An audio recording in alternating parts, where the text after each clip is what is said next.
Good afternoon, everybody. Welcome to the Rant. I didn't hit the open again, so we're going to have to start this over. But first, before we do that, let me get the chat room working. Hold on. All right, here's what we're going to do. We're going to start it again, okay? Hold on. I apologize.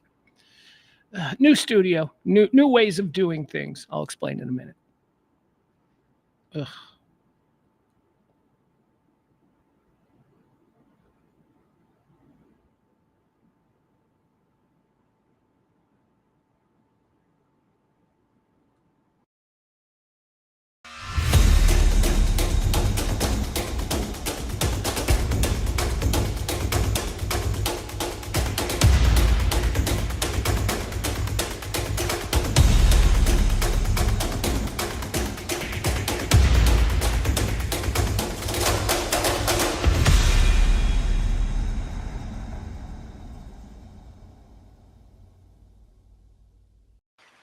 What do you mean the mic is mute? I don't know. I'm still trying to figure stuff out. Welcome, everybody. This is The Rant. RadioMisfits.com presents Radio Misfits Dallas. Got to get that right. Radio Misfits Dallas. We're the second office of Radio Misfits. Of course, Radio Misfits Chicago is the home team. We are Radio Misfits Dallas, live from the E-Gallery Studios in Dallas's I almost said fabtastic Design District. We got a new look for you today. This is a new backdrop. Every day I'm going to be presenting a new backdrop. Yesterday we were live from the Tomb Room.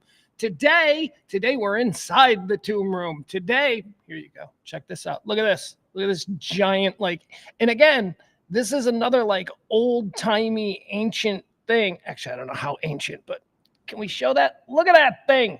Oh my God, if we had a wide shot. If I wasn't such a narcissist, I would just make this show a wide shot. But all right, that's what we got. So I guess we're just gonna have the camera trained on the genital region of whatever that is. Hold on, let me look. Let me see what this is. Would it surprise you to learn that this thing is wood? This is carved from wood. Looks to be some kind of a. Now I don't know if this is related. Yesterday I showed you the Tomb Room, which is a, oh my goodness. Here we go. We got to get it better centered. Yesterday, I showed you the Tomb Room. That was our backdrop. Those were ancient doors that somebody purchased on a trip to Central America. Brought them back, and now they're here in the design district for somebody building, I don't know, maybe a 10 to 15,000 square foot mansion, and you just need to up your door game. You can come here and you can get these ancient tomb doors. Now, the thing behind me, the statue behind me, is also another one of these super old pieces from some exotic location in the world, but I don't know that it's related to the tomb. Hi, Peter. Peter's here. Let's say hi to the chat room, all the guys. Peter is here. Jeff is here. Byron is here. Leslie is here. Who else do we got? Who was first in? Oh, my God. Look at this. Jameson is here. My old friend. What's up, Jameson? Let's see here. Peter is calling me the Dark Overlord. Yeah, this is, inside the Tomb Room, all I can tell you is anything can happen. I don't know what kind of mythological demons I've released just simply by doing the show here, but we shall find out. Today's going to be a bit shorter of a show.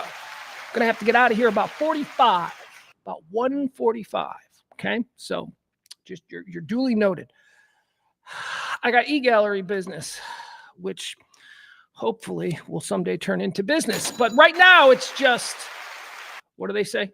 Fake it till you make it. I hate when people say that. I don't want to fake it till I make it. I'm not interested in that. I'd rather just make it. I'd rather just, let's work with people. But I understand the con. Americans love a con. Americans love a good fake job. What is this show? It's a daily rundown of all the things that are happening in the world. Hot topics, current events, headlines, whatever it is people are discussing or buzzing about. I'm going to give it to you here. Typically, it's about a 2-hour show. Today's going to be about 90 minutes, a little bit shorter. We do the show in 4 quarters. The first, we call it antecedently on this day. That's just this day in history. Then there's birthdays. That's quarter 2. You know what that is. Quarter 3 is deads. We look at people who died on this day and we decide where they go, heaven or hell. Quarter 4, that's where, the show really begins. That's all the hot topics, current events, and things that people are buzzing about.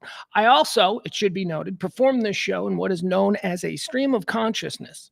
What is that? Well, Basically, I have an outline of all the things that are happening, and I will draw from that outline throughout the show. But most of the show is just a stream of consciousness. It's one unfiltered, ungoverned thought after another popping out of my head. If it pops into my head, I'm going to say it. That is my promise to you. And we do it every day around this time, noonish, for 3 years now on the RadioMisfits.com platform. Thank you so much. Let's see here.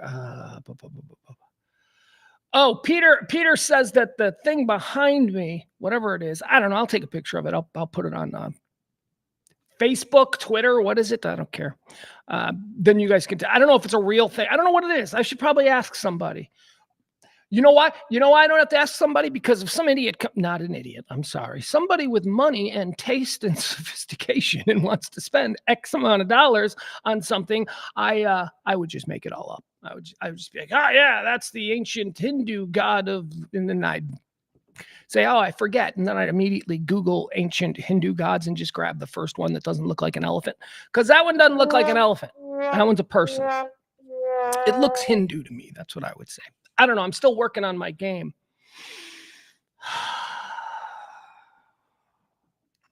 You guys ready? I'm getting ready. By the way, the show, direct your attention there to the bottom of the screen. The show runs on your tips, your gratuities, and your, you know how everybody does super chats and all that. I don't do super chats. I don't know how to do that. And besides, I don't like the idea of Google getting the money first. So if you want to support this kind of what is ostensibly talk radio, non-divisive. Oh, wait a second. That's not true. I keep saying that. It is divisive because you people are going to not like everything I say. But I hope you all know that it comes from a place of, I think I was raised right. I think I have good people as influences. I don't have any malice in my heart. Maybe I'm just dumb. Like if I say something that makes you mad, maybe it's just because I'm dumb. Maybe just because it's dumb and I need to be educated. I'm always open for that. Life is a journey where education never stops.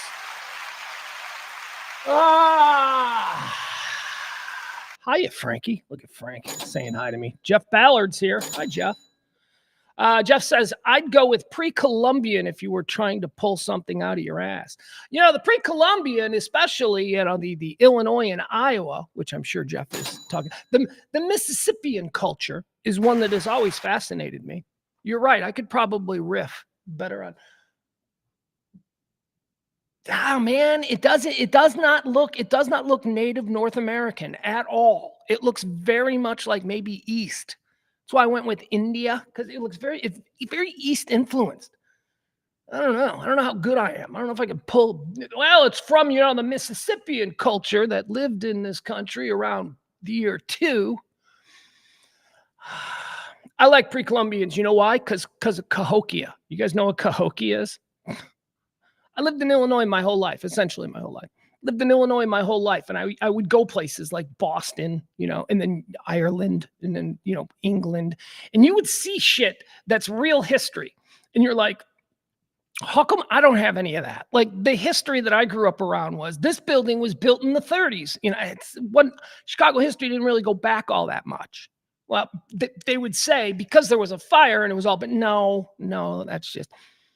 So that's how I was raised, thinking that my state, my homeland, was completely devoid of any kind of true culture. And then I'm driving down to Memphis with a group of people, and we drive past the Cahokia Mounds. You know what these things are? These things are in the middle of Illinois. They're the oldest thing in America. They're but they get no good pub. They get nothing. They're older than the pyramids. And they were built by the Mississippian culture. The pre-Columbian Mississippian culture put these things up. It's amazing. I've stopped at Cahokia 3 times now. It's like spiritual.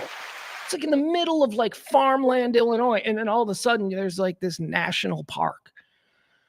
It's not just a national park. It's a globally recognized, important, architectural site and all that. And it's right there in Illinois, right across the river from where Jeff is.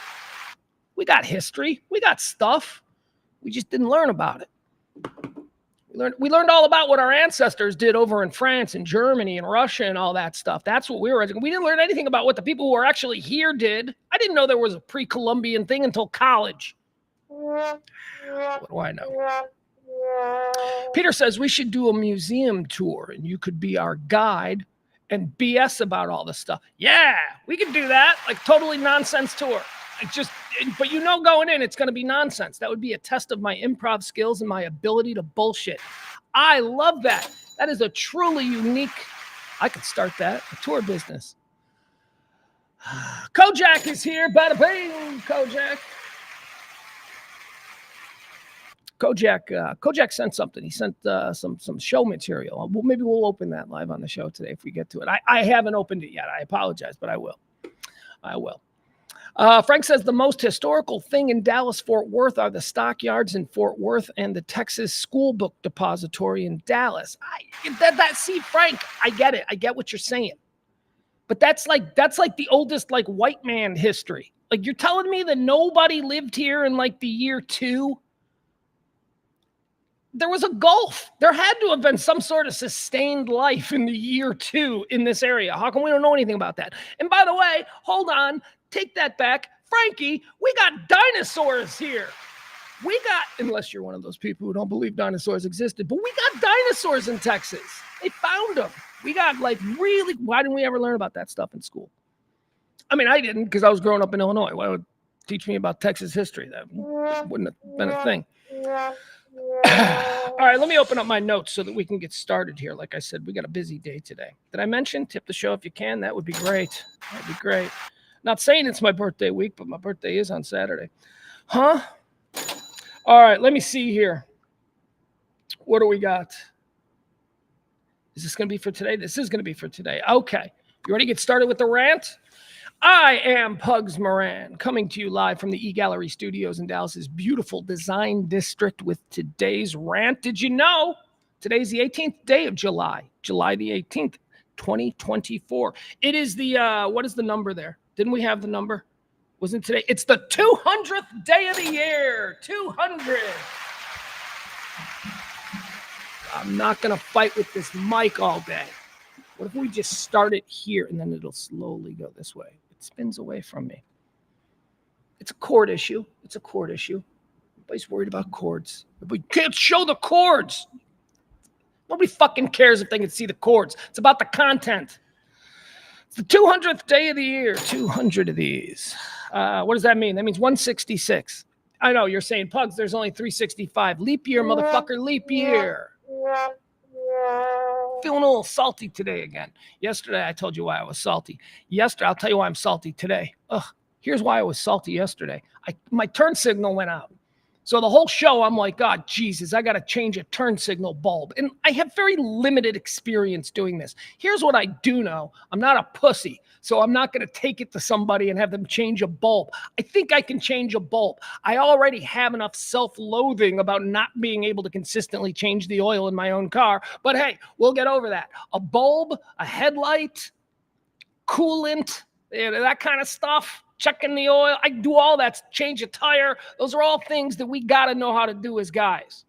Oh, what are you, a masculine representative of the patriarchy? Hardly.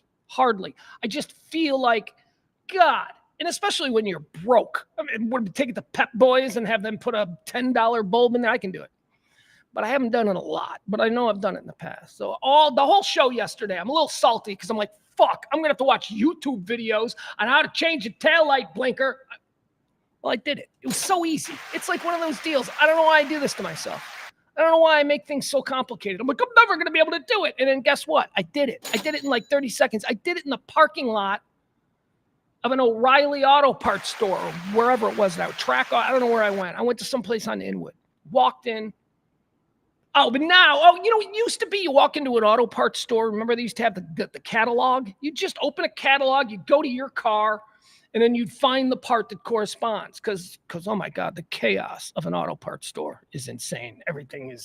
There's everything. So anyway, they used to have that. Now you know what they got? Now they got one of those phone things. Take a picture of this and it'll take you to the website. Well, guess what? The internet wasn't working really well, so it didn't take me to the website. So I had no options because there was no backup. They don't even have the catalog still there. So I went up and I asked Leslie. Leslie was the girl working behind the counter. I'd put her at about 24 years old, African-American, big boned, and delightful. I was a little scared because, I'm a guy and now I got to go up to a girl and I got to be like, can you help me get a bulb for my, like that. And so that's a little emasculating. Leslie, she had a big smile. She was like, how can I help you? And I said, well, the phone, I can't because it won't. And she said, oh, is that not working? That thing never works. Come here, honey. And she had walked me over and she said, what kind of car you got? She like knew from memory. She's like, this one will work. And I said to her, Leslie, will this one work? Or is this the right one? Because, I know a lot of guys who work on cars. And there are a lot of shit is that this will work, which it's not what you want. She said, no. She said, no, baby, that'll work. And I'm like, how much? And she goes, $8. And I'm like, I can totally do that. $8. And guess what? It was raining. I don't know if you remember, it was raining yesterday afternoon. Walk out, and right there in the parking lot, like a real American son of a bitch male, I did the work right there in the parking lot of the auto parts store. Took me about 90 seconds. 90 seconds, just pop that taillight out, replace that bulb. Oh, but I did have an incident. Because of course, it can't go pulling the bulb out. It says, just pull the bulb out. And I'm like, okay, is there something? Do I need to compress it? Or is there a switch I got to pull? Does it just pull out? But it didn't pull out easily because it was corroded, because it's, it's been a while. Probably never been replaced. That's the factory bulb. So I pull it out. And it breaks. It breaks off in there, like half the bulb. And I'm like, now it's a bigger job. Now I got to get the whole little harness replaced.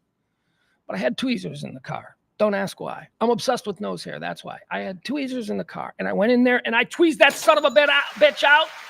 Wasn't even sure I got it all. Stuck the new bulb in. Tried the turn signal. Success! There you go. That's my story of changing my turn signal bulb, because I'm a real man. I'm an alpha. Kojak would like me to check my blinker fluid. Get right on that. That's a funny story. We were like 20 years old or something like that, and we were going to this fast food restaurant to grab some food. We were a bunch of kids, and we jumped in the car of Sammy. Sammy was the little brother of Tony, my friend. And he was driving. He had just gotten his license, and he was like really a nervous like driver and all that. So we saw this as an opportunity to kind of fuck with Sammy while he took us to Brown's Chicken. That's where we were going, Brown's Chicken. 159th and Oak Park Avenue, Brown's Chicken. So we get out there and we get to Brown's Chicken, and he's doing all this. We get out of the car and we're walking in, and we turn around and we look, and Sammy's still like messing around with the car, right? And we're like, what are you doing, Sammy? And he's like, making sure the brakes are on. We're like, making sure the brakes are on. What? So this kid doesn't know anything. So we get in line and we walk in, and then Sammy comes in and he's bringing up the rear. And as we making small talk, making fun of Sammy a little bit about how, he's nervous. And then somebody says to Sammy, they go, hey, Sammy, did you put the tire locks on? The tire locks. That thing's going to roll right into Oak Park Avenue if you don't have the tire locks on. And then another one of my friends goes, oh my God, the car's rolling. Sammy bolted out of there. Oh, and we all laughed. It was hysterical. Kid thought you had to put he wasn't that bright. I don't know what he is now. He's a grown-ass man.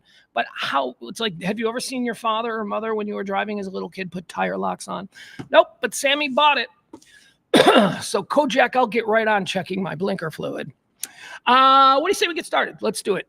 We already did. I told you it's the day. It's the 18th day of the year. Let's do quarter one. Quarter one is a little thing that we like to call antecedently on this day. What is it? Well, just a fancy name for that tired and true bit, this day in history. Let's get started.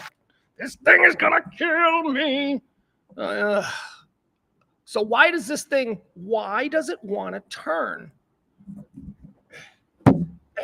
That ain't good. All right. You stay right there, microphone. This will have to work. Antecedently on this day in the year 1925, how about this one? Adolf Hitler publishes Mein Kampf. Mein Kampf. I read Mein Kampf. I read Mein Kampf in college. It was required reading. It was about the influence of journalism, the influence of propaganda, and all that kind of stuff. I read Mein Kampf, and unlike a lot of other idiots who read Mein Kampf, at the end of it, I went, interesting, but it is Hitler. So, Mein Kampf, you'll hear these. Mein Kampf is actually a pretty good book. No, it's not. It's just the raving. It's a political worldview. I don't want to get into it. Never mind. If you're familiar with it, you know what it is. I also read the Satanic Verses. Not the Satanic Verses, the Satanic Bible. Anton LaVey's Satanic Bible. Guess what? Not a Satanist. Didn't turn me. I don't know. That's a much better book, though, than Mein Kampf. The Satanic Bible, which was written, but it's not like a Bible. People don't even know what the Satanic Bible is. Oh, it's like a Bible, but for the devil. No, it's just a crazy book about the way this dude sees the world. And it does kind of outline. So check it out for yourself, the Satanic Bible. Oh my God, look at me. Now I'll never get hired because I'm on the air advocating people read the Satanic Bible. Look, let's just cut it off there. I'm just advocating that people read classic pieces of literature and journalism. That's all I'm saying. Peter says, how is CeeLo? Oh, okay. So that brings me up. I told you why I was salty yesterday. I was salty yesterday because I was concerned about how hard it was going to be to change my turn signal blinker. Not hard. Today I'm salty because as I'm walking out the house, I left the garage door open and I hadn't closed it yet because I had my hands full and I had the little clicker thing and I was clicking the garage door and the dog got out and she just ran right past me, made a hard right down the alley and just started taking off. Luckily, I was already in my car. So I'm like, that's it. Game on, bitch. And I just start roaring down I'm chasing her. This dumbass dog. I chase her. She's smelling something. I don't know. Maybe she found a dead animal or something. She really likes dead animals.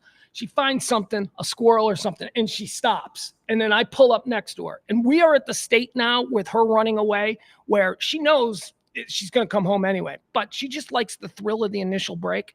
So I pull up next to her. She's like about 10 yards away with a squirrel. And I just go, come on, girl. And I open the car door. And she comes running and she just jumps in the back of the car door. She didn't know what was going on. See, here's the thing. She loves car rides. And every now and again, just to reaffirm how much she loves car rides, I'll just put her in the car with the window down and go around the block a couple of times. That's like a trip to Six Flags for her. She loves that. So she got away. I was very upset, but then all's well that ends well. Things are looking up on this birthday week. The dog got away and she came back, no problem. I didn't even have to have food. Usually that's the first thing I do when the dog gets out. And by the way, I know that, she's a really scary defense dog and all that stuff. And she's 95 pounds and, she would kill each and every one of us if she really wanted to, if we were unarmed. But when she gets out, that's not what she is. When she gets out, she's just like, she runs up to people. She lays on her belly. She's only like really rough when it comes to her house. Like if you're outside her house, don't be, because that'll make, she gets really mad. But when she gets out free, she's okay. James Parker, my friend at WBAP 93.3 FM and also something on the AM. I don't know. He does the show there 2 to 5. She's attacked him 3 times. 3 times she has gone after James. You know why? Because James was in her house. James said James came in the house. He sat down on the couch. And I know. You live, you learn. I don't know. I was a bad dog owner, I guess. I didn't anticipate that happening. She came after him. And I had to kick her ass. And I did. And then a few months later, it happened again. She came after him again. She didn't really attack him the second time. I think she only bit him once. And it wasn't even like, I'm going to take your foot. It was a, who the fuck are you? Explain now kind of bite. But God, she didn't recognize him. Like the 3rd time, I'm like, you're supposed to recognize people. But I think once she bites you, she's like, you're on her shit list forever. So don't let her bite you. That would be my pool guy. Pool guy's on her shit list forever. The landscaper guys, they're on their shit list forever. James Parker on her shit list forever, apparently. Hi, Bill. Bill's here. Frank helps me out. He says WBAP is 8:20 a.m. There you go. All right, so we talked about Mein Kampf antecedently on this day. Antecedently on this day in 1944, Hideki Tojo resigns as Prime Minister of Japan because of numerous setbacks in the war effort. Tojo! Today's the day he went down. Antecedently on this day in 1976, Nadia Comaneci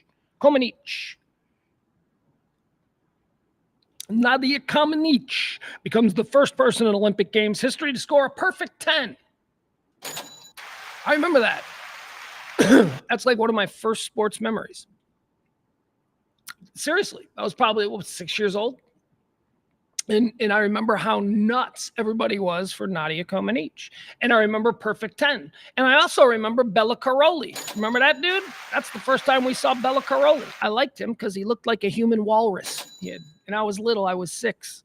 So I liked him. Anyway, it was on this day. Nadia Comaneci. On this day in 1984, McDonald's massacre in San Ysidro, California, James Oliver Huberty kills 21 people and injures 19 others before being shot dead by police. I remember this. This one in the Lubies one, right? Here in Texas. They were like really, those dudes, like, you know, as far as shit that are commonplace today, they were pretty ahead of the curve on all that. They started shooting. This was 1984. When was Lubies here in Texas? Is that after 1980? Which one was first, I guess, is my question. Frank, get on it. Frank likes to Google. He always gives the good tips, you know, everything like this. Frank, I need to know what happened first, the Lubies incident here in Texas or the 1984 San Ysidro McDonald's incident? Thank you. We'll get an answer to that, I'm sure, shortly.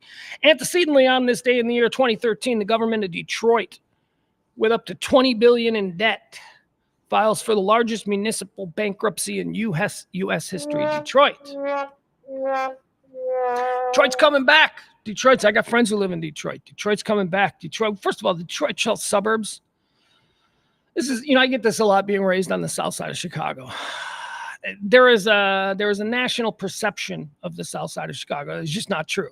Some of it is, but, you know, the south side of Chicago is very big, and there's a lot of different kinds of neighborhoods. Anyway, Detroit's the same way. People think Detroit sucks. Detroit's suburbs have always been nice. Detroit is very pretty. Why? Because Michigan is gorgeous. But they went into bankruptcy back in 2013, the largest municipal bankruptcy in American history. And who did they get to fix it? Kwame Fitzpatrick. That's right. You guys know Kwame Fitzpatrick? You Trump people. He's one of yours now. He's a MAGA guy. Kwame Fitzpatrick was swept into office in Detroit as this super progressive, super liberal, power to the people kind of guy. And then, he turned the mayor's mansion into a brothel, and he embezzled over $1 million. And when he embezzled the $1 million, to counteract the embezzling of the $1 million, he closed down the city zoo. This guy, Kwame Fitzpatrick, man of the people. Son of a bitch. He's all MAGA now. Did he speak? I think he's speaking either tonight or last night at the RNC. If you are a disgraced politician, you are a part of MAGA. You have been welcomed into that thing. Rob Blagojevich, seriously. It doesn't matter if you're a liberal who they're like, yeah, you're a piece of shit. You can't be a liberal anymore. Those dudes are like being welcomed. Kwame Fitzpatrick. When I found out that he was speaking at the Republican National Convention, one of the great criminals in American political history, certainly one of the great big city mayor criminals of the last 50 years. Jesus, man. Anyway, happy anniversary, Detroit. It was on this day when you filed for bankruptcy, largest municipal bankruptcy in the history of these here United States. Let's talk about some birthdays. Want 'em, they say it's your birthday. By the way, we're going to talk all about the RNC. I didn't watch it again because I'm not a nerd, but I do follow it because, I follow the news. So I saw a bunch of clips and stuff. We'll talk about that. Talk about what's coming tonight. We're also going to talk, don't worry, because I'm an equal opportunity offender. We're going to talk about the other idiots too. So stick with me. Let's see here. Birthdays. Born on this day in 1918, Nelson Mandela. Oh, Nelson Mandela. He's like Gandhi and Mother Teresa. And I don't, is he? What do we know about Nelson Mandela other than what the national brand was? He was wrongly imprisoned. That's a fact, indisputable. Wrongly imprisoned by what we now all, I think, reasonably can agree was an incredibly racist government, the apartheid government down there. But I don't know if he was a good guy. Like, because that happened to him, when he came out, he was elevated and exalted. And I'm sure there's been books written, but I don't look, here's what I know about Nelson Mandela. He seemed like a nice old guy. He was always smiling. Did he speak English? I don't know. I don't know. Like when I'm picturing Nelson Mandela, speaking, I'm hearing the Pope. I don't know why. Does Nelson Mandela speak English? No clue. Anyway, good for him. Born on this day in 1918. I'm just saying, are there rocks to be overturned there? because we now know in 2024, we now know that for the past 50 years, there have been fully propagandized and created narratives and brands about people. We know it. We Bill Cosby, we know it. All these fall from graces that I like to mention from time to time. They're all examples of it, of how we were told a certain narrative, and it turns out that this person is completely different. I don't know. I don't know. Because all I know is the narrative about Nelson Mandela. But God bless him, I suppose. If that's all I know and that's all I'm going on, God bless him. He's a saint. Is he? Heard some bad stuff about Gandhi recently. Look, Gandhi. They's coming for Gandhi. Holy shit. On this day, born in 1921. God damn. Colonel John Glenn? What was he? Wrong hand. John Glenn. You want to talk about a national narrative? This guy. John Glenn was the perfect man. John Glenn was an astronaut. He wasn't just an astronaut. He was one of the right stuff guys. He was one of the original Mercury astronauts. And John Glenn, here's what I know, and I know a lot about the astronauts, especially the Mercury astronauts. What with Right Stuff being my favorite film, one of my favorite films. My kid always gets mad at me because whenever a movie I like comes up, I go, "That's my favorite film." And he's like, "You can't have 50 favorite films." I go, I know. It's not my number one. I am pretty static on my number one, Dr. Strangelove. As anyone who knows me knows, Dr. Strangelove, my favorite movie of all time.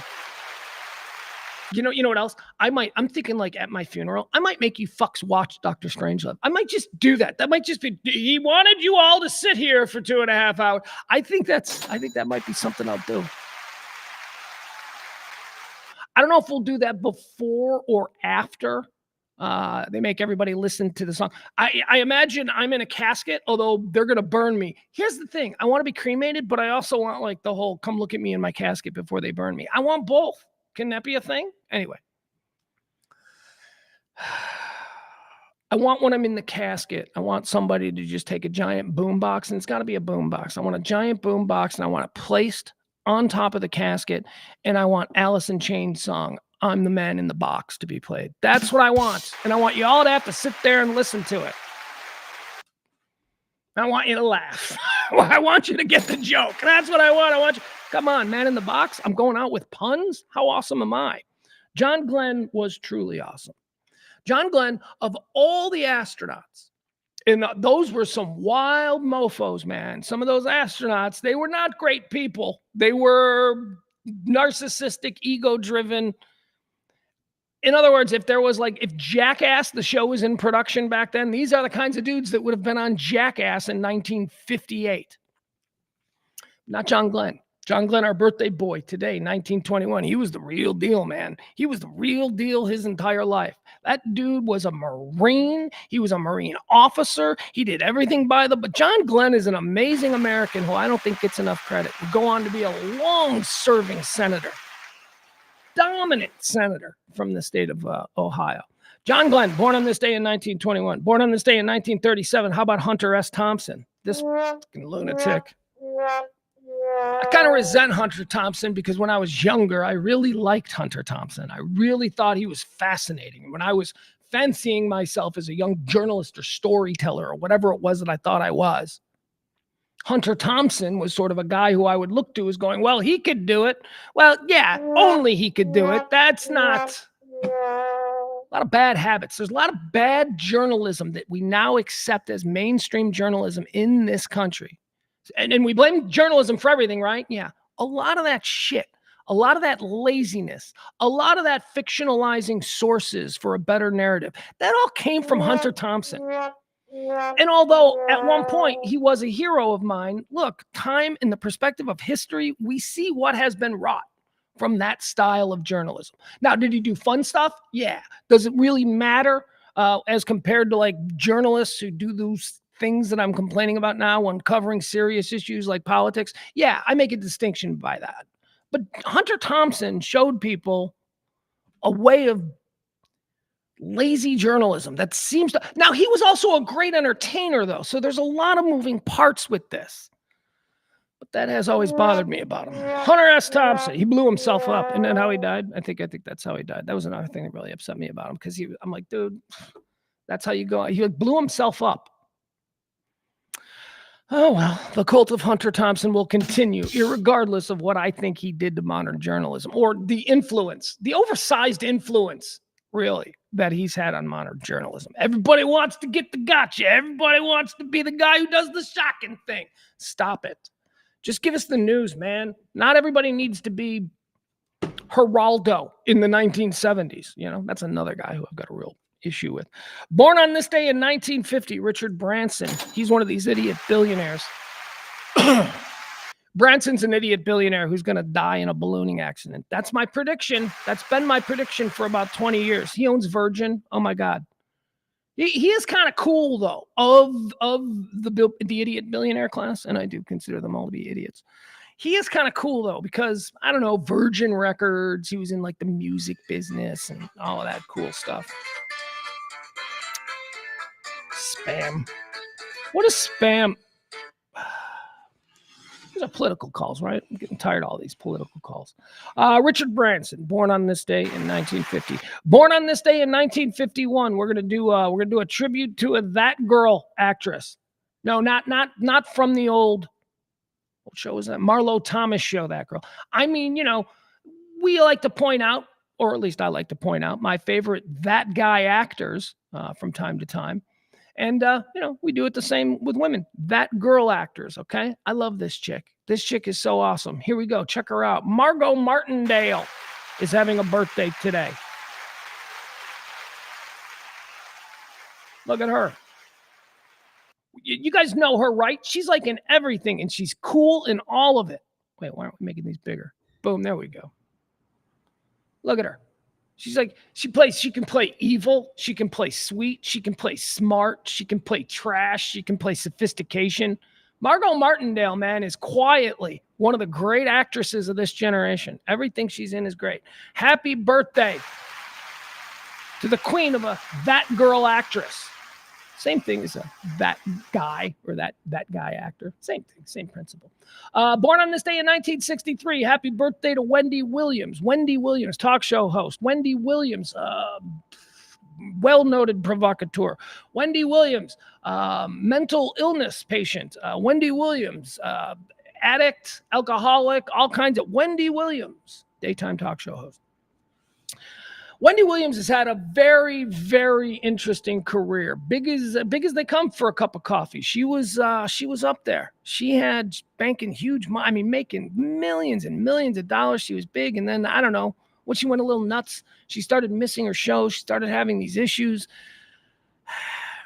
Here's all I know about Wendy Williams. First of all, I was never her demo. Okay, so me being unfamiliar with Wendy Williams isn't that big.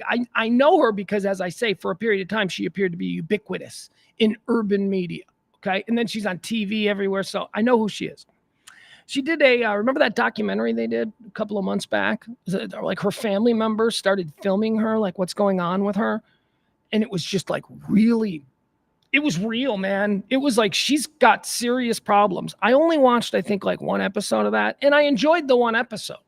But I felt after that one episode, that's all I needed to know. I don't I don't need to gawk at, you know, her David Hasselhoff eating a cheeseburger on the carpet moment, because that's all that documentary was. It was just one absolute humiliation for Wendy Williams after another. Hope she gets her help.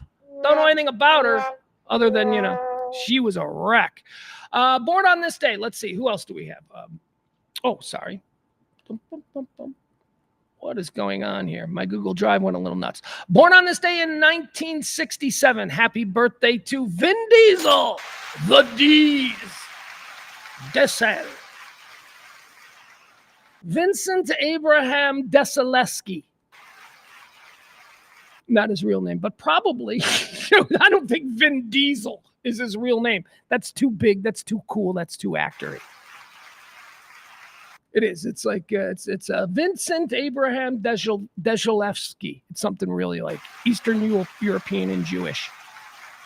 But he's Vin Diesel. Vin Diesel is a great actor. I'm going to die on that hill. Vin Diesel is a great actor. Now, what are you talking about? Fast and Furious? No, he's a great actor who made a choice. Vin Diesel is a Shakespearean-trained actor. Vin Diesel worked on the London stage. Vin Diesel worked on Broadway. Vin Diesel was a good actor. And then the Fast and the Furious took off, and he's like, shit, I could make like $1 billion in 10 years just by riding this fucking franchise. So that's what he did. Vin Diesel in Boiler Room is great. Vin Diesel in Saving Private Ryan is great. These are all before he was Vin Diesel. This is when he was just a background actor, a supporting actor. He's great in all of these. Boiler Room is the one that I always go to. He was very impressive in Boiler Room, but his breakout was the voice role that he did in Pitch Black. In the beginning of the original Pitch Black, it was essentially a voice role. And he did that character so dramatically. He's a good actor. And then he did stupid shit. And then he did, and now he's a billionaire because of Fast and the Furious. But whatever. Happy birthday, Vin Diesel. I will die on that hill that Vin Diesel is a good actor. You'll see. You'll all see one day. Born on this day in 1977. Okay, now this is a lady that I've got a complicated relationship with. I'm a fan, and I'm also repulsed by her at the very same time. A fan, and I'm also repulsed by her. Let me pull her up for you so we can all get a look at her. Boom.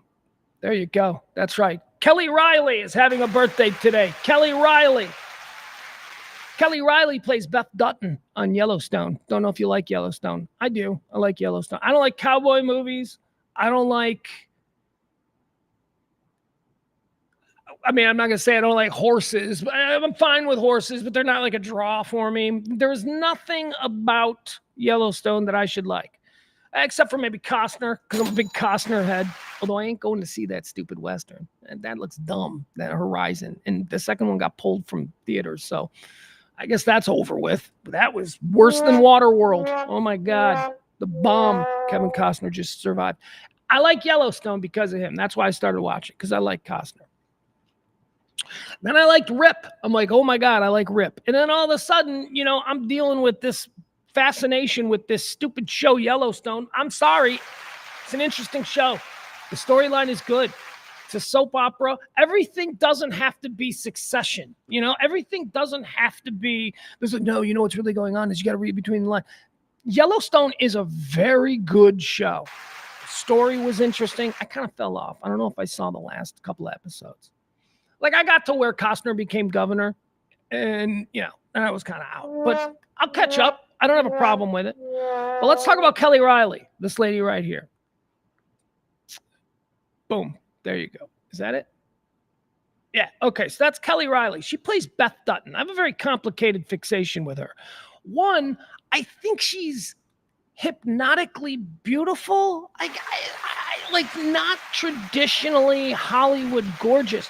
But there is something about her eyes. There is just something about her.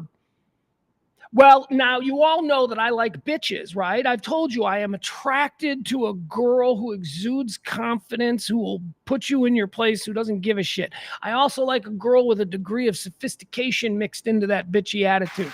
That's why I'm alone. She's kind of got that, Beth Dutton. Here's what I hate about her, though. Her character, it's just, I couldn't be with that character in real life. So it's like, do I like Beth Dutton on Yellowstone or not? Here's what she does that drives me the most crazy. The chain smoking. I can't stand the chain smoking. I know that they're trying to portray this character as a wreck, as somebody who is seething with resentment and anger and bitterness towards almost everybody because of the way the cards fell. You know, she's the daughter of this massively wealthy and influential rancher. She's sort of the princess of the family, but she doesn't really want to be a princess. She likes the cowgirl lifestyle, and she's kind of a hard drinker and a chain smoker. I hate that about her. I just hate the chain smoking, not all the other stuff. All the other stuff I think is pretty cool, pretty sexy. I once dated an Oklahoma rodeo queen, for a couple of weeks. She was like, I was a rodeo queen. I'm like, that's so hot. I saw pictures. It's like on a horse. Like, oh my God. So I kind of got that thing. Never had it when I was growing up in the Midwest, but now that I've been in Texas for over 2 decades, that's definitely hot. The country girl in the cowboy hat riding a horse. So that was good for me with her, but it was the chain smoking. And then guess what? I saw an interview with her. Saw an interview with her where she was talking about the character and about how maybe this year they're going to have her quit smoking because she herself, Kelly Riley, our birthday girl, doesn't smoke, and she hates that the character has to constantly smoke. So Kelly Riley got back in my good graces. So on those and a whole bunch more, happy birthday to Beth Dutton. Hi, Mama B. Mama B says she's late. Adam Raina says, Bill Simon's Rewatch Abel's podcast. They have a category for that guy or that girl actors. They often will cite some that are too famous to be that. Yeah, I guess that's subjective, Adam. It's all about your own awareness of an individual. Like some people might think that Margot Martindale is too famous or too, accomplished. She's got a bunch of Emmys and stuff like that for that. But I don't think so, man. I don't think people know her name. I think they should. Let's see. What else are we at here? Okay, so that was whose birthday? Kelly Riley. Beth Dutton. Good Lord. Born on this day in 1980. Okay, here's another lady that I can just go off on forever because I love her. Happy birthday, Kristen Bell. I love you, Kristen Bell. Not sexually. Like, it's not like that. It's like I want Kristen Bell to be my best friend's little sister. That's what I want from her.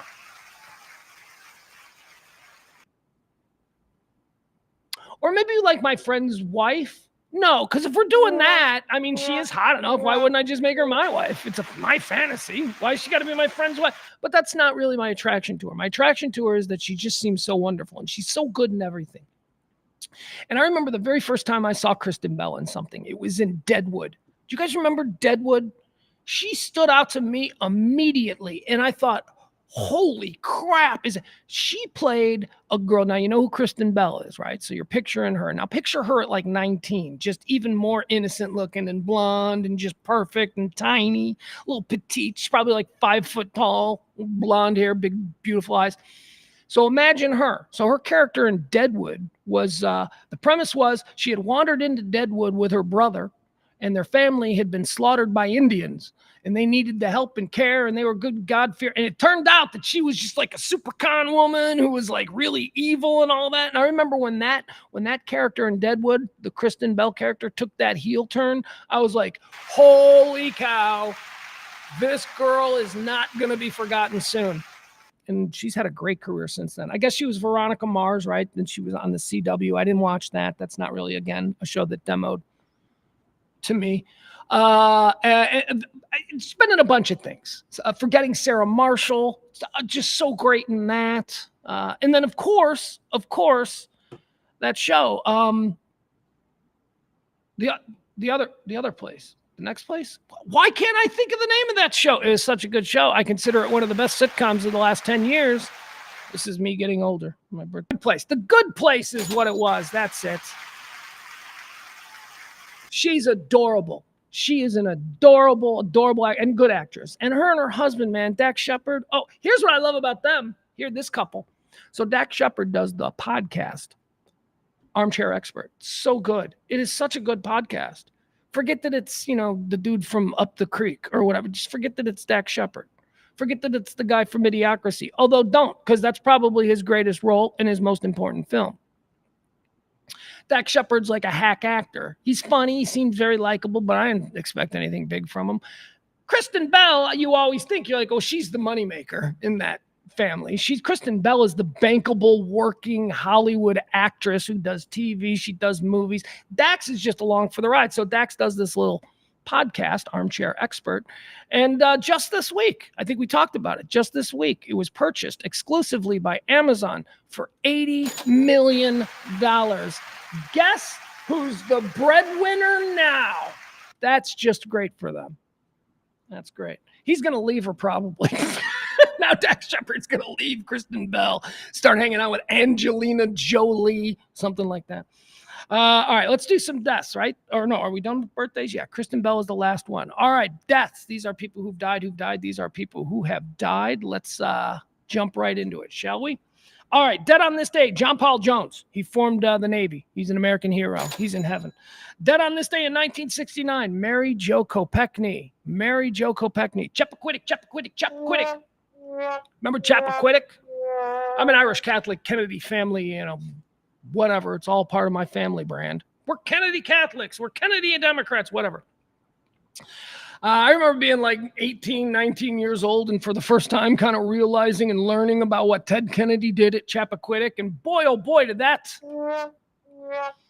I'd go in opposition to the Kennedy family programming that I had been spoon-fed my entire life. I'm like, oh, these people are awful too. Yeah, you don't come back from that. I don't. He was the lion of the Senate. Oh, screw you. Ted Kennedy, when the chips were down in the most important moment of his life, in a moment that would define his soul as a human, he ran and saved his own life and let a girl die.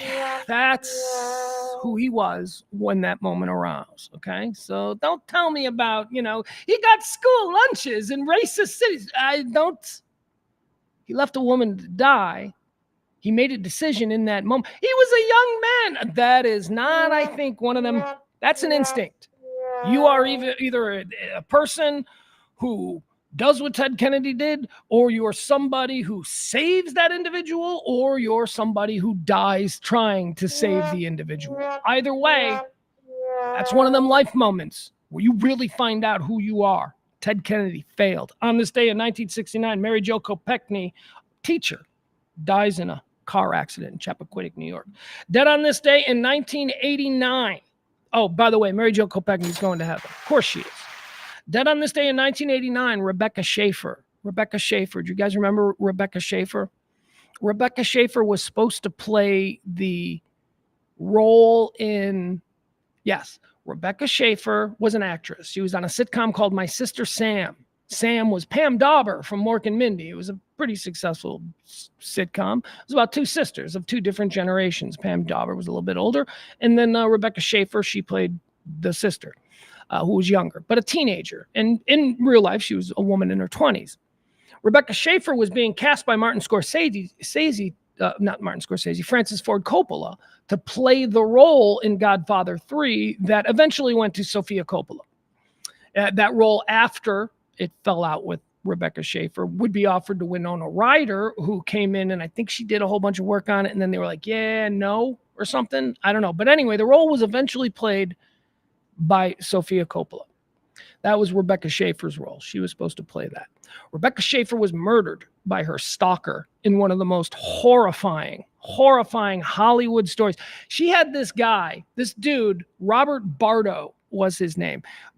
This was really, on this day in 1989, this is really when we first started hearing the word stalker. Stalker, which would become ubiquitous in our vocabulary throughout the 90s. Cut it out, stalker. This was like the first time where it was used in this context. We knew about the Night Stalker, that guy had been running around LA, but this was different. This was a stalker. This was somebody who was romantically obsessed with another person who would ruin their lives by following them and eventually trying to or succeeding in killing them. That's what Robert Bardo did. Robert Bardo lived in Tempe, Arizona. Rebecca Schaefer was in Hollywood. Robert Bardo he showed up to the set there where they filmed My Sister Sam, demanding to see Rebecca Schaefer. He was turned away by security. He came back a couple of months later, this time with a knife. He was arrested. They said, hey, don't be nutty with a knife anymore. And they slapped his wrist and they sent him home. He would come back a third time. And he shot her in the face when she answered the door in her Hollywood home. Rebecca Schaefer is going to heaven. She was a lovely young woman. God only knows what her career could have been. She was hot in the moment, and she was murdered right there while she was, by the way, rehearsing lines for her role in The Godfather 3. Dead on this day in 1989, Rebecca Schaefer, American model and actress. She was born in 1967. Dead on this day in 2005, preemptively, we're putting this son of a bitch in hell. General William Westmoreland. That's right, General William Westmoreland. You can have a debate with your friends over who the greatest American general is of all time. I'll fight to the death for General Ulysses S. Grant. But you're not going to have a debate, I think, when you talk about who's the fucking worst. Okay, it's General William Westmoreland. Okay, this is a man who allowed his ego. This is a man who allowed his fame or his notoriety, his pettiness, to kill untold numbers of American soldiers in Vietnam, but also just indiscriminately wiping out entire villages of innocent people. William Westmoreland is in hell. Him and McFarland. You want to talk about the Vietnam War? I'll do a whole podcast on the Vietnam War. No, I won't. Nobody wants to hear that. My half-baked opinions. Anyway, moving on. William Westmoreland, American general. He died on this day in 2005. Dead on this day. Oh, here's another one. Okay, we talked about Margot Martindale. Love me some Margot Martindale. She's a That Girl actress. Here is death. A guy died on this day who I think is one of the great That Guy actors of all time. And the very idea that he became a That Guy actor is interesting because he started out as like, he's going to be a huge star. And it just didn't work out for him. On this day in the year 2015, Alex Rocco died. Do you know who Alex Rocco is? Alex Rocco, sure you do. If you're Gen X and you grew up, you know who Alex Rocco is. Alex Rocco is most famously Moe Green from The Godfather. There he is right there. Moe Green sleeps with the fishes. Don't you remember when the Corleones, they came to Vegas? They're trying to get Moe Green in line. He's operating the casino. Moe Green is making a lot of money, but he's being a little bit difficult. And he jumps up, and I think it was Tom Hagen. Was it Duvall's Tom Hagen? We're going to watch The Godfather. My son and I are going to watch The Godfather this weekend for my birthday. That's the movie we decided on. I think it was Tom Hagen who shows up and he's like, Mr. Corleone would appreciate, Don Vito would appreciate. And then Moe Green jumps up. He's like, let me tell you something, you greaseball guineas. Moe Green. Remember, he's getting a massage. He's getting a massage in his hotel. Some dude walks in and puts a bullet right through his eye. In that great scene. Moe Green was a very important part of a very big movie, and you would think that maybe this guy would have more of a career than what he would end up having. Alex Rocco would go on to be one of the great That Guy actors. Sitcoms. If there was a sitcom in the 1970s that needed a guest, it was Alex Rocco. There he is in his older days. Great actor, too. Great character actor. There he is winning an Emmy. You won something. Let me see there you go. There's 70s Alex Rocco showing up on Maude, showing up on One Day at a Time. Let's see here. There you go. That's 1970. I'm putting him in heaven because I like Moe Green may sleep with the fishes, but Alex Rocco dances with the angels. All right, that's going to do it. I think that's it, right? Those are all the people that have died on this day, I think. Oh, no. I'm sorry. I got one more here. I got a fun fact associated with this one, too. This is a fun fact. Okay. Dead on this day in 2018, Adrian Cronauer. Adrian Cronauer was famously immortalized by Robin Williams in the film Good Morning Vietnam. Loved that movie. Loved the story of what happened to her. Oh, there we go. Loved the story of Adrian Cronauer. As told in the film Good Morning Vietnam. He goes over to Vietnam. He's the voice of America. He needs to, it's all very staid and very stale. And he shows up and, and he's basically the Howard Stern for the American military. He's doing this good rock and roll music, crazy. That's not at all what it was like. That's actually not the real story. Here's how that went on. Adrian Cronauer was that guy. He did that. He did a popular show for about a year and a half while he was stationed in Saigon. And he came back to America and he started doing a whole bunch of things. I think he became a lawyer. I think he did a whole bunch of little, things. But one of the things that he wanted to do was he wanted to write television shows. He wanted to become a TV writer. So he pitched MASH and WKRP in Cincinnati were two very big hit TV shows at the time that he began pitching this. So he went to Hollywood and he's like, look, I got this story. It's a mashup of MASH and WKRP. And that script made its way. That pitch, that premise for that TV show made its way around, and it fell into the hands, not even years later. I just think it was years later.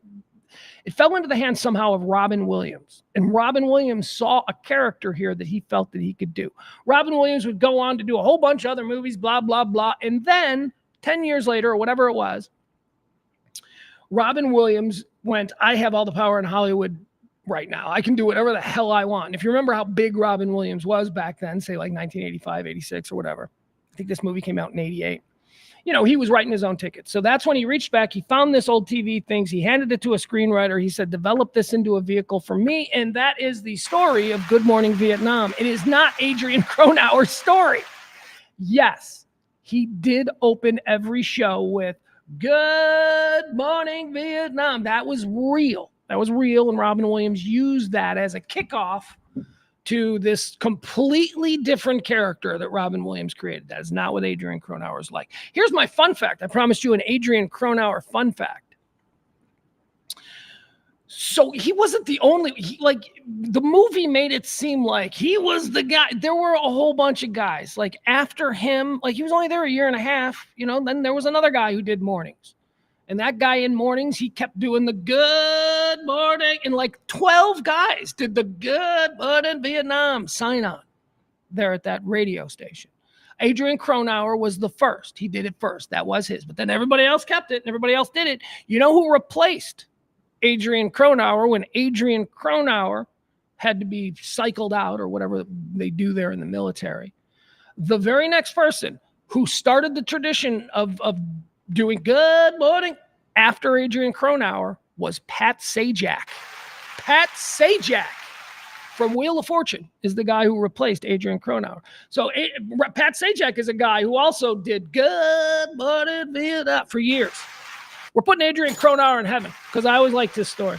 I always liked how he was like, yeah, that's not me. Like during the hype of Good Morning Vietnam, they brought him out and we're talking with Adrian Cronauer, the real live morning DJ and he was like, yeah, you know what? Robin Williams is such an amazing comic actor. I hope people don't think that that's me. I couldn't do that. That's him. He was always cool about it while making sure that people understood that no, he didn't do that stuff. He didn't get whatever. Like there was an incident where he was blown up or something. That didn't happen. He said that he did teach. Adrian Cronauer did in his spare time. He taught English to Vietnamese kids, which was depicted in the film. But in the film, Robin Williams is teaching him how to swear, like, fuck you. And then the whole class goes, oh, fuck you. Very funny. Adrian Cronauer's like, I didn't do that. Because I was actually trying to teach him English. That was a part of the movie.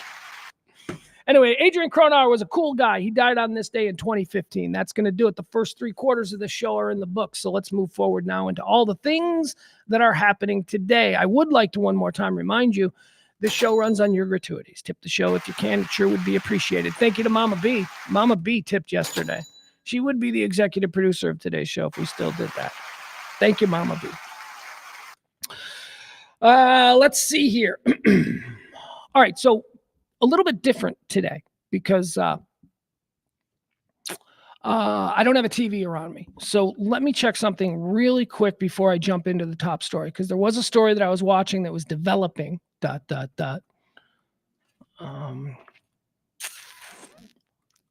know. I got to see the latest on it.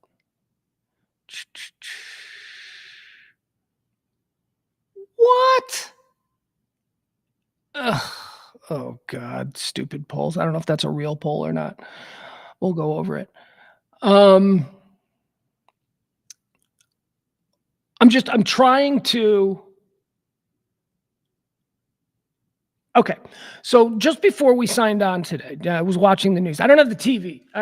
This is a show. Usually I have the TV on and it's on news so I can watch if something big breaks. But before we came on today, the big story that was developing was that Biden, of course, last night we learned that he's got COVID. Okay. Whatever. Okay. All right. He's got COVID. Yeah, he's got COVID. All right. I'll accept it. That's just not a convenient way for him to now be able to bow out gracefully. No, I'll accept it. The man has COVID. Show some respect. Okay. That's fine. I'll go along with it.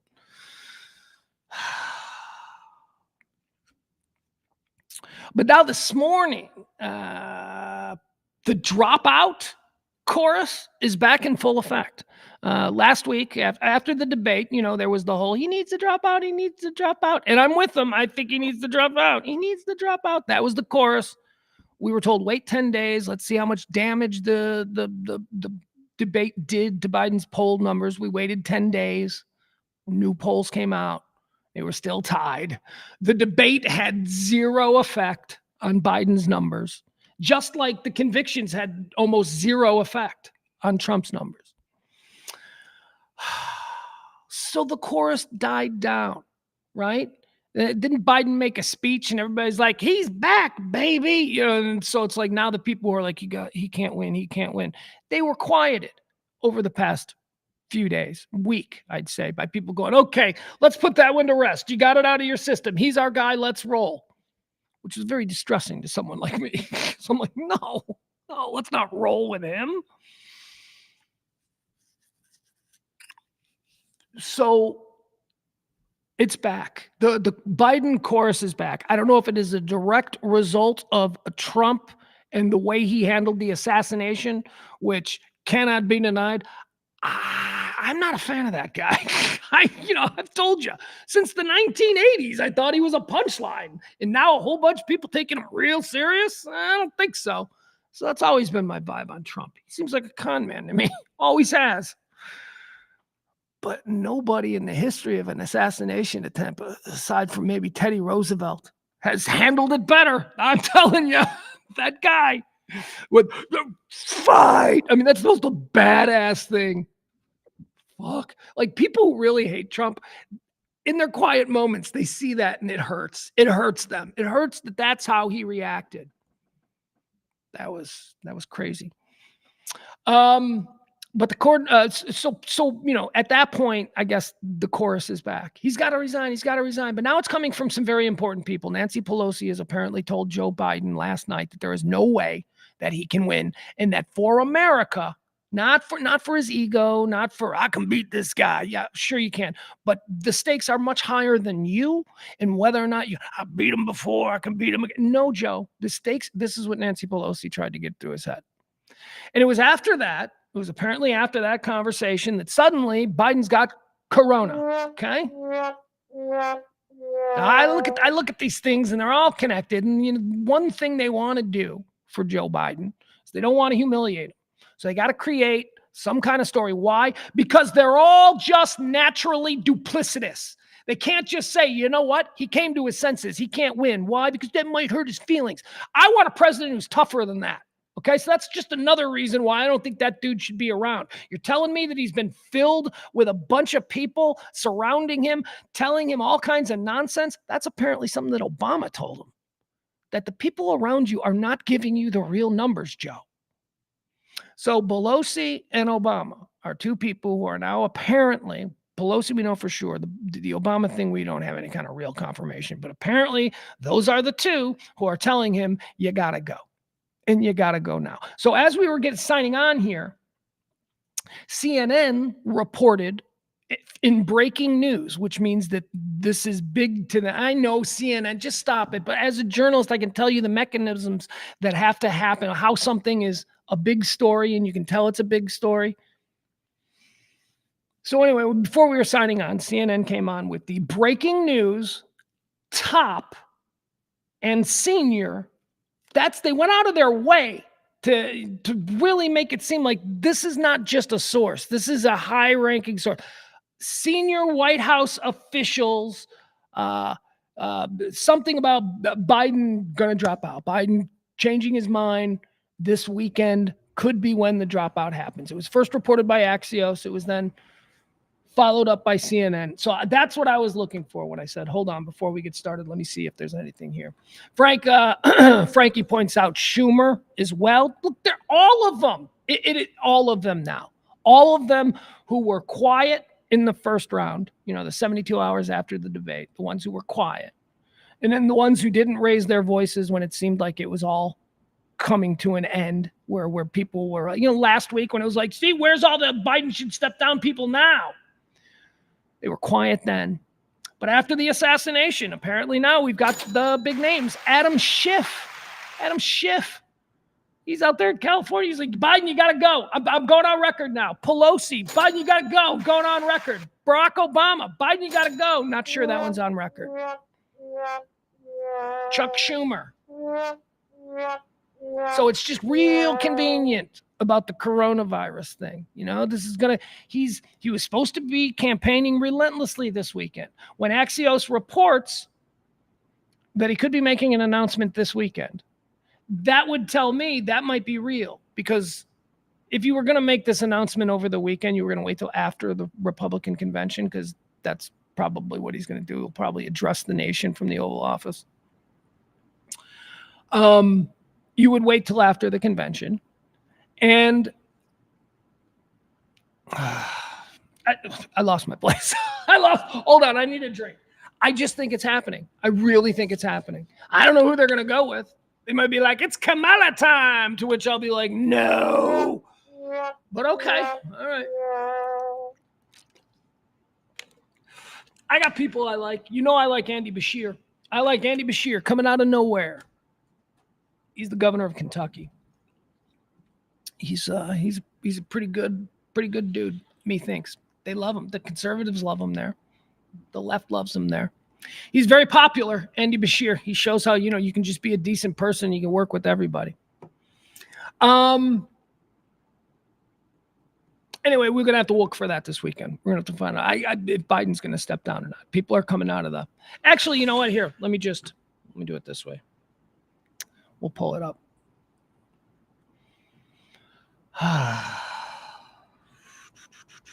There it is.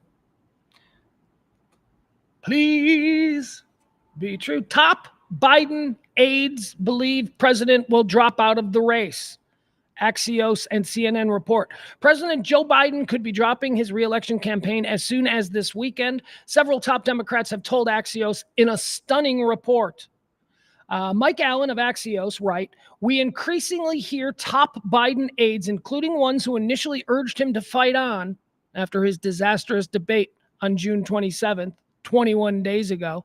These people are now saying it's now, when, not if. Okay, those people are now saying whether or not he drops out. Those people are saying it's now when and not if Biden announces he's not running. Multiple Democrats spoke anonymously with Axios and said rising pressure from congressional Democrats and close friends are making Biden dropping from the race a matter of when and if not, and not if. Biden says he's staying in the race. His choice is to be one of, okay, what is this? This is good. Biden has insisted he's remaining in the race amid concerns about his age and stamina. He is currently self-isolating in Delaware with COVID. Here's a quote now. His choice is to be one of history's heroes or to be sure of the fact that there will never be a Biden library. Wow. That's from a major Democratic donor. Major Democratic donor is saying Joe Biden's got to decide, does he want to step down and be an American hero for stepping down, putting somebody in there who the Dems think can win? I'm not sure about that now after the assassination, but whatever. You be a hero? Or do you want to be a dude that runs, loses, and then you never get a fucking library? Nobody wants to talk to you, you one-term asshole. That's the pressure that he's on right now. So we'll see. I hope he steps down. I hope he steps down just because I don't want these two. Whatever. Give me Trump and another person. Let's see how that goes for a while and then check back in with me. See who it is. Or actually, you want to know what I think? We get rid of Biden, Trump, let's get rid of him next. Let's just get two fresh guys. By October, let's be arguing about two completely unknowns that we don't know dick about. That is my hope for you. The RNC is ongoing. Tonight's a big night at the RNC, right? It's Trump night. Last night, J.D. Vance was out there. He's the vice president. He's out there with his mascara. The man wears eye makeup. I don't know. Look at it yourself and tell me what you think. The man wears eye makeup. Nobody says anything about it, but okay, fine. He likes to look pretty is kind of what I get from it. He made his speech last night. I guess that would be his introduction to America, because there's a lot of people that don't know who he is. Who else did they have? They had Savannah Chrisley. I love just a rogues gallery of just nonsense people they put out there. Savannah Chrisley. Savannah Chrisley is the daughter of that... you know that Chrisley Knows Best guy, the reality show guy? He and his wife, he's super homosexual, but they don't seem to mention it because he's got a wife and kids. But he's super homosexual. That's clear, if anybody knows that guy. Well, he's in jail, and his wife is in jail because it turns out that they were horrible people who were taking fake loans and creating phony documents and all that stuff. So they're in jail for being con people. And of course, their daughter is talking about how the Justice Department railroad at the RNC. That's where we are. That's where it hurt. We have Matt Gaetz. Matt Gaetz is taking a lot of heat. That's another one. How do you people? Seriously, like, there are some real bad people in the Democratic side, but it's like none are as obviously a douchebag as Matt Gaetz. How do you people tolerate him? How do you not? You got to start running these people. You got to start running these people out of town. You gotta. You just gotta. You got to start running them out of your party, man. It's nonsense, people. Matt Gaetz taking a lot of heat online because apparently he went up there with like Botox and his eyebrows were he looked ridiculous. He's a ridiculous person. All right, so that was last night. Tonight we got Hulk Hogan. That's going to be cool. Where are my Hulkamaniacs at? That's going to be fun. It's going to be Hulk Hogan at the RNC speaking. He's going to talk. I think he's going to talk about infant mortality. That's going to be really deep. He ain't talking about that. You know what Hulk Hogan's probably going to do? Let me tell you about the Justice Department when my son Nick killed a kid drag racing in Orlando. He's going to pretend like that was all right, not just a rich kid fucked up. Nah, who knows? He wouldn't dare. Not after Savannah Chrisley uses the RNC to advocate for her criminal parents while tearing down our entire justice system. Might there be problems? Sure, absolutely. Did they get the right people with the Chrisleys? You're fucking goddamn right they did. My God, what is wrong with you people? Got Dana White. Dana White's going to be out there tonight. I like Dana. Dana's funny. He's good. What am I doing here? He'll probably go out there with a beer in his hand. And then, of course, Trump. You got Trump. Trump's going to be out there tonight. Trump. So there you go. That's what you got for the RNC. I will not be watching. Excuse me. I will not be watching because I'm not a dork. Because that is just the worst TV. You want to see a Hulk Hogan speech? Just go to YouTube and pull up Hulk Hogan speaking engagement. That's what you want to watch on a Thursday night? No, thank you. I'm 3 seasons into my Battlestar Galactica rewatch, so you know where my priorities lie. All right, let's keep going here. We talked about Biden. He's got COVID, ear bandages. What's this, you people? It's not a cult. You people are walking around in public with ear bandages in solidarity to Trump. Fuck you people. You dorks. Just come on. Weirdos. Let's see. What else do we have here? Ear bandages. Everybody out there at the RNC, they got ear bandages because they're weird. Hinckley. John Hinckley was making news. John Hinckley, he sent out a tweet. He went kind of viral on it. John Hinckley, of course, singer-songwriter now. That's how I recognize him. I'm willing to let the past be the past. He did his time in the rubber room or wherever the hell they put him for 40 years or however long. I don't know. Anyway, he's a good singer-songwriter, and he's out there. And guess what he said? He put out a tweet. Put out a tweet after the Trump assassination, after the failed Trump assassination. He is now, and this is quite admirable to him, because you know what? John Hinckley is no longer America's #1 failed presidential assassin. He isn't. He has been surpassed by this Trump guy. This Trump guy missed. Now, you might say, but Hinckley at least hit him. Yeah, he did. Nah, this other guy is this is a bigger one than Hinckley. That's what I'm saying. Because he totally missed. And the whole point is you're a failed assassin. He totally missed him. We got his ear. No, he didn't. That's the prompter. But okay. By the way, I'm on Team Prompter now. I've seen all the breakdowns. I've seen it, and Jeff's like, the prompter wasn't broken. Fuck you, say. What do you mean the prompter wasn't? There's half a dozen long-form videos that shows the prompter shattered. By the way, after this happened, everybody had their phones out. Yeah, everybody started filming. You can see the glass shattered all over. So stop it. Prompter wasn't broken. Says who? Where'd you get that from? Nick Fuentes? Who the hell's telling you this nonsense? Look, it's there. The pictures are there. And don't get the pictures from fucking social media. Guy on my Facebook page. There's this picture of the shooter. It's a trans person going around. It ain't the shooter. I mean, it's been debunked. The people know who the dude in the picture is. It's like some weirdo gamer guy. But no, he kind of looks weird. And it's, he kind of looks like a cross tranny person. Can I say that? I don't know. I'm trying to be respectful. But it ain't the shooter. People are like, oh, look at the shooter. He was trans. Let's keep hating trans. Stop it, you dummies. We don't know anything about this guy. I don't know. See, we can have a reasonable conversation about the shit that's going on here because I don't think it's all kosher.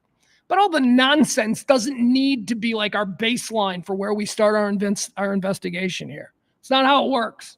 Yeah, I'd start with the Secret Service. Look at me, right? A couple of days ago, I'm defending the Secret Service. I believe in the Secret Service. But my God, man, how did that happen? How did that happen? This is going to be, I believe, because of just the nature of who we are as people in 2024, there's going to be conspiracy theories forever regarding the situation. Only the most retarded are still saying it was teleprompter glass. Well, call me retarded. Okay. I know, Byron, I'm not in your silly 4chan group or whatever the hell it is. Your Telegram group of people. I don't know. I tease. It's silly. Stop it. Is there something fishy? Yeah. Let's find out what's fucking going on here. Because there's something going on. I don't believe any of this nonsense I'm seeing on Facebook. From people who I know, like half my friends from back in Illinois are like, bah, bah. I'm like, you're a moron. Love you too, bro. Yeah, I know. All right, let's keep going. Hinkley sent out a tweet that said, violence never solved anything. It comes from the source. That's pretty funny. What else do we have? Let's talk about this. Okay. Let's talk about this. You know what? I don't want to pull it up from here. I'm going to pull it up from here. Did you hear about what happened with Terrell Davis? This is nuts. Terrell Davis, of course, Hall of Fame running back, Denver Broncos, one of the greatest running backs in the history of the game. Terrell Davis was on a plane over the weekend with his wife and kids, and he got hauled off the plane and arrested. Now, remember, I used to say who this show is for. This show is for people who have never been thrown off an airplane. If you've been thrown off an airplane, you're not allowed to listen to this show because you're not my kind of people. If you've ever gotten into a fist fight in a Target over, I don't know, some merchandise that they've got on sale, you are not allowed to listen to the show because you're a crazy person. If you've been banned from your family's Thanksgiving dinner, birthday parties, do the family get together spontaneously and you only hear about it after the fact? Yeah, you're not allowed to listen to this show. If you're that guy, you're nuts. Terrell Davis got himself kicked off an airplane. He didn't go kicking and screaming. He went like a gentleman, apparently. But my God, you got to hear this story. NFL Hall of Famer Terrell Davis says he was handcuffed and removed from a United Airlines flight in front of his family.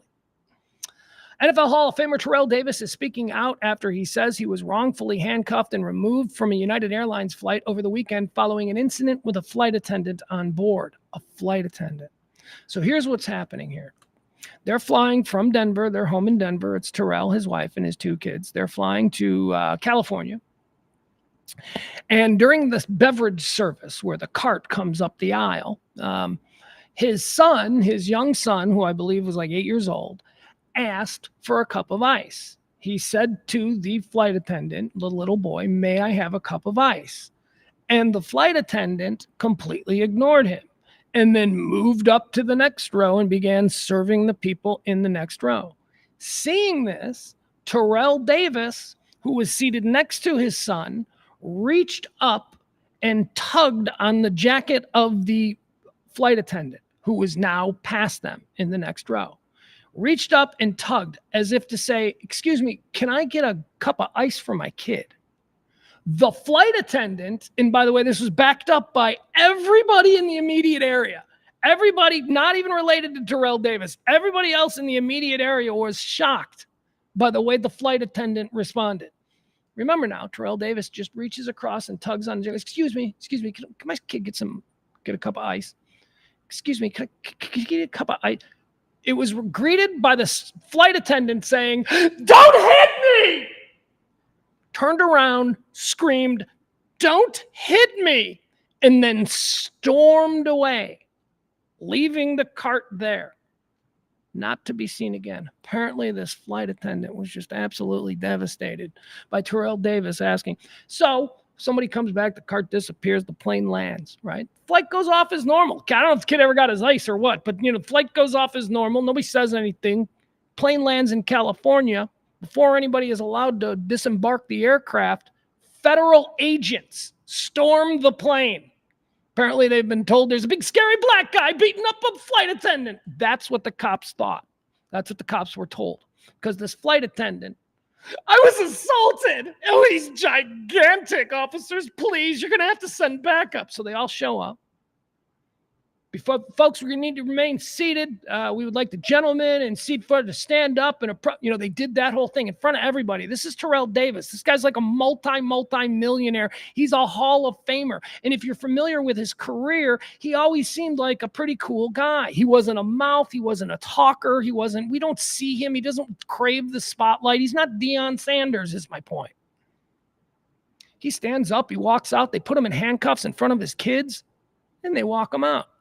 Now, during the investigation, he's being held and being interviewed, and the people, the federal authorities are now talking to other people who are on the plane who are coming forward to say, why is that man in handcuffs? And by the way, everybody didn't know it was Terrell Davis. It's just a dude, just a dad. Why is that man?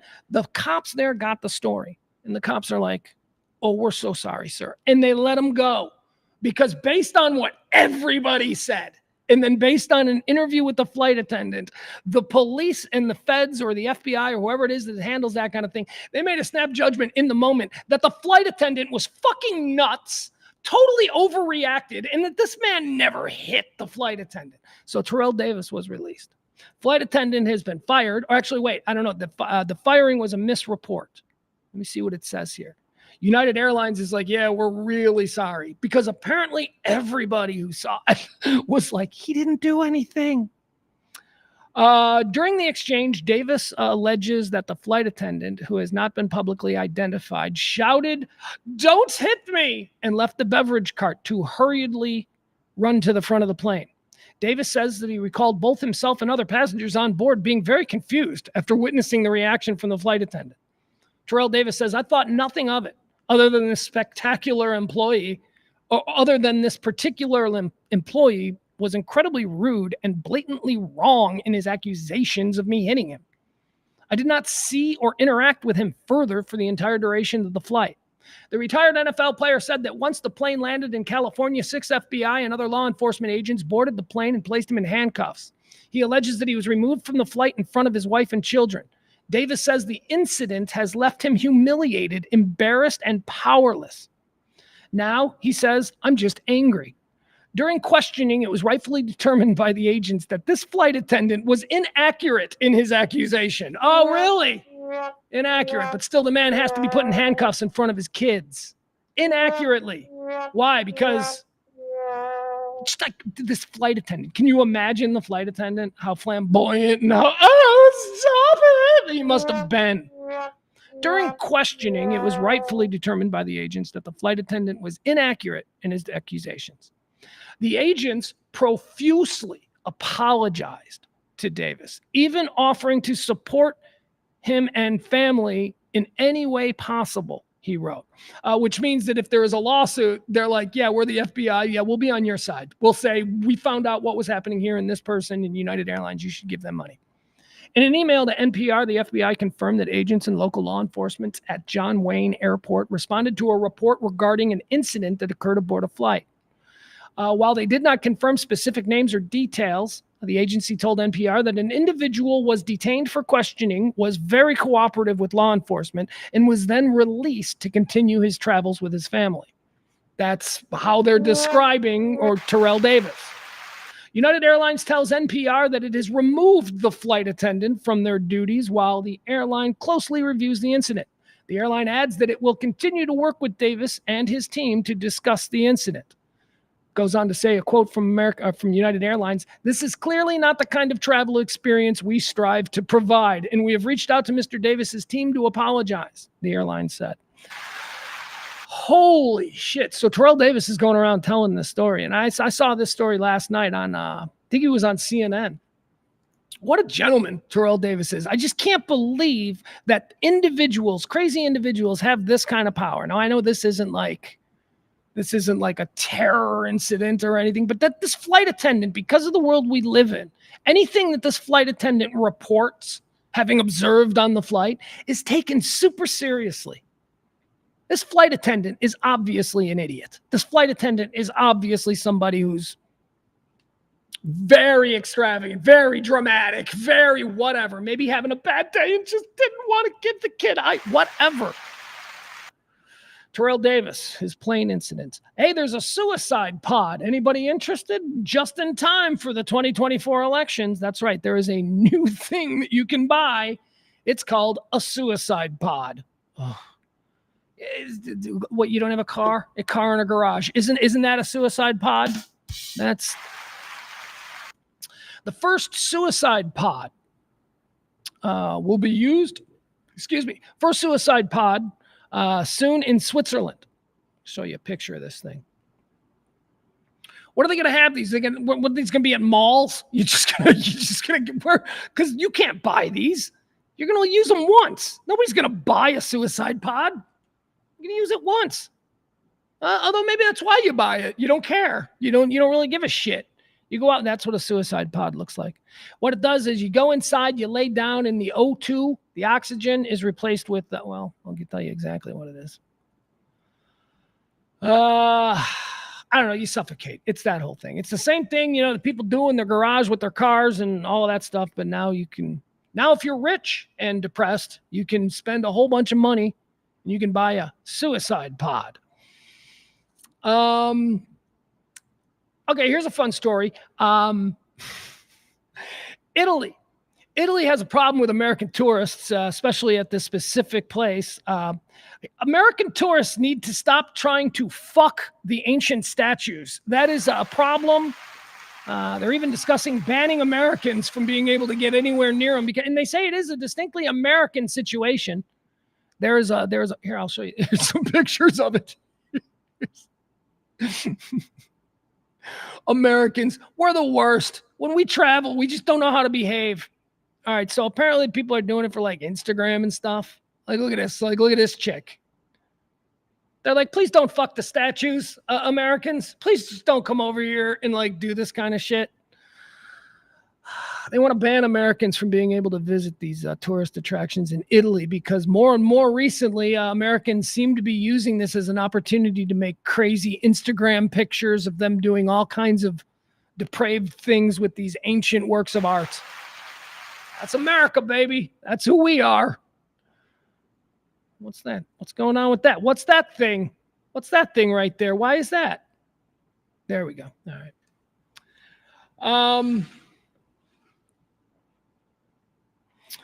Adam Reyna says Suicide Pod is his least favorite DC movie. That's pretty good. I like it. I like that. Made me smile. Make me smile. Let's see. What else do we have here? We're running out of time, guys. We are running out of time. We're going to have to wrap this up. Oh, man. I'm going to save this for tomorrow. There's a couple things I want to save for tomorrow. Like this one story, I want to get into it because it's going to make people mad, and it's really funny. What it is it's from the United States Census Bureau. It is a breakdown of household income by ethnic group. Like it shows like how much money does the average Mexican family bring in versus say the average white family? How much does the average Chinese family in America? How much does the average Indian family bring in? I'll do this tomorrow because we've got to get into the weeds on it because it's really funny. But I got news for you, white people. We don't do so well. We do not do well at all. Thank God for Black Americans, because if it wasn't for Black Americans, the white Americans would be at the absolute bottom of the list. Look out for the Indians, man. The Hindus, I don't know, Hindus, what do we call it? Anyway, we'll get into that tomorrow. There's a whole bunch of them, and they're really funny, and they get really specific. Like there's an ethnic group in America called the Hongs. I don't know what they are. The Hong, I don't know what they are. I'm going to learn about them. I'll tell you what, that's what I'll better myself for tomorrow when we talk about that.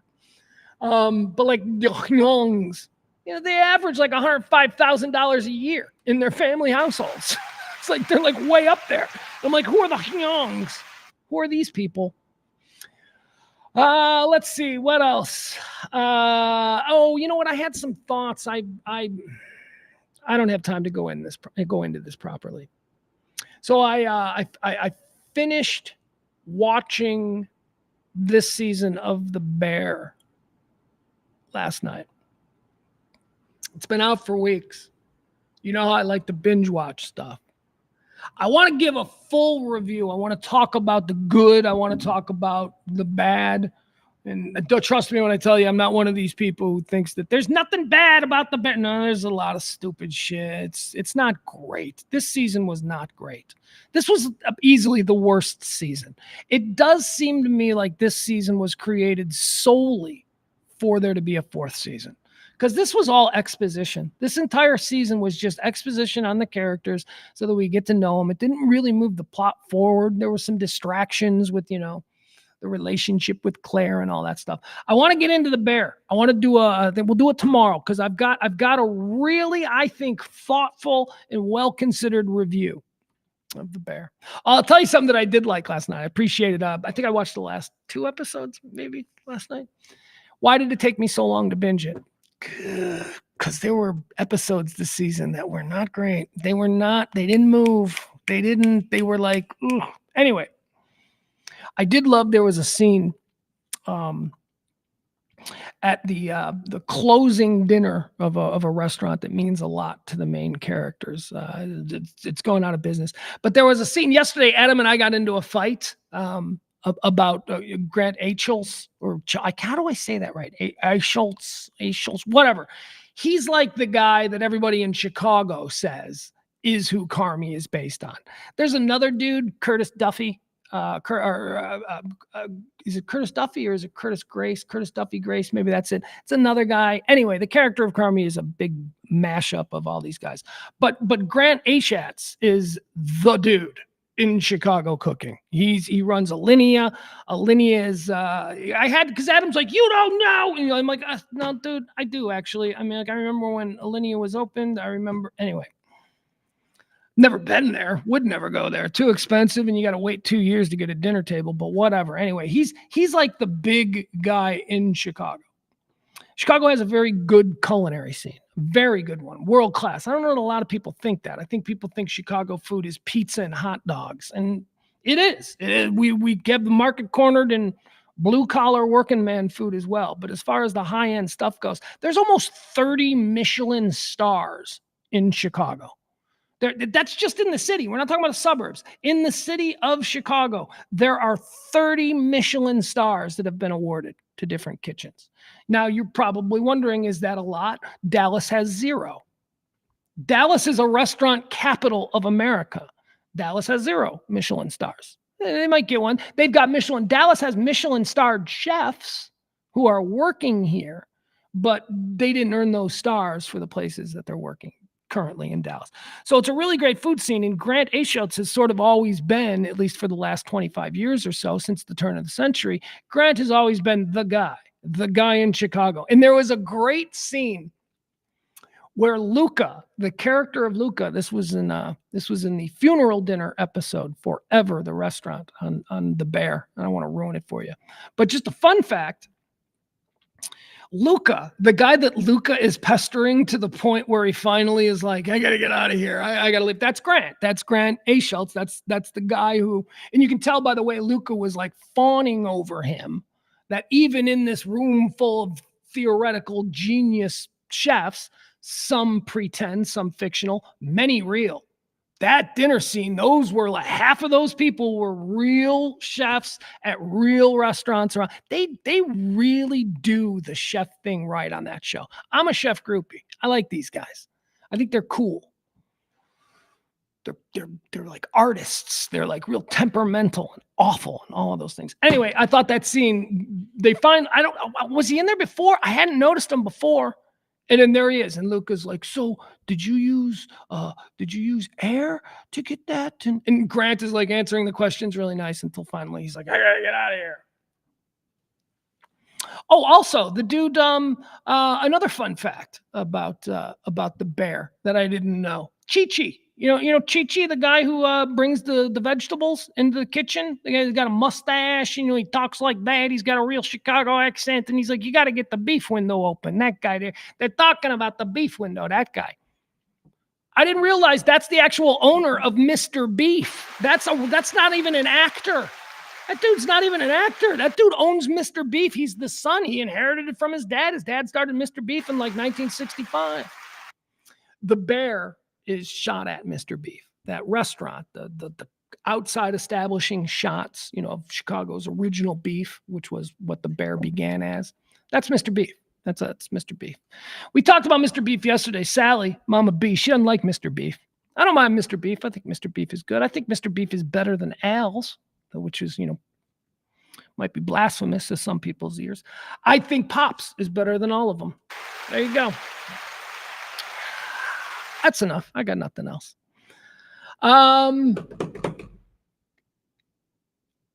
Got stuff to do today. We got to sign off here. We got to get out of here. I got to have something set up by 2:00. So I love you guys. I appreciate you. We'll be back tomorrow, right? We'll do more. I hope you've enjoyed today in the inside the tomb room. We were outside the tomb room yesterday. Today, inside the tomb room, where we have this giant. I can't reach. I can't show it to you. Anyway. I love you guys. Be well. We'll be back tomorrow at noon here from the E-Gallery Studios in the beautiful Dallas Design District. It is The Rant on RadioMisfits.com.